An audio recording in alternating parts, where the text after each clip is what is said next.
Hello everyone, আসসালামু আলাইকুম। সবাই কেমন আছেন? আশা করতেছি ভালো আছেন। যেহেতু ইলিশ মাছের সিজন, সবাই কিন্তু ইলিশ মাছটা পছন্দ করে আর প্রসেসিং করে রাখার জন্য ট্রাই করে। অনেকে কিন্তু বুঝে ওঠে না কিভাবে প্রসেসিংটা করবে।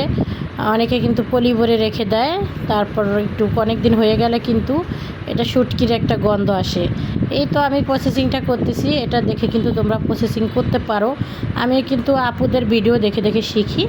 দেখো, আমি কিন্তু পেপারে একদম মুড়িয়ে মুড়িয়ে রেখেছি, যেহেতু আমি একা ভিডিও করি তার জন্য আমি ভুলে গেছি। যখন এটা পেপারে মুড়াইছি তখন ভিডিওটা করব, সেটা ভুলে গেছি। যাই হোক, তোমরা কিন্তু এটা সবাই পারবা, এটা সহজ কাজ। পেপারে সুন্দর করে ইলিশ মাছটা ধুয়ে কিন্তু ঝরায় নিবা, সমস্ত পানি ঝরায় নিবা, তারপরে যেভাবে পেপারে মুড়ায় নিবা। আশা করি বুঝতে পারছো।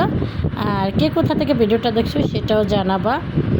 আর আমার মতো এরকম প্রসেসিং করে রেখে তারপর খেয়ে দেখবা যে না, সুন্দর থাকে, ভালো থাকে। অনেকে বলে যে না আপু, এটা পেপারটা তো ফ্রিজে রাখলে গলে যাবে না। পেপার ফ্রিজে রাখলে গলে যাবে না, এটার সাথে লেগে থাকবে, এরকমই থাকবে। আর দেখা গেছে যখন তুমি ইলিশ মাছটা নামায়া পানি দিবা তখন এটা গলে যাবে, কারণ ফ্রিজের ভিতরে সব কিছুই কিন্তু গলে যাওয়ারই নাই, কারণ এটার সাথে এটা লেগে থাকবে, গলে যাবে না। তো আশা করি জিনিসটা বুঝতে পারছো। আর চাইলে তোমরাও কিন্তু এভাবে ট্রাই করতে পারো, খুব সুন্দর থাকবে।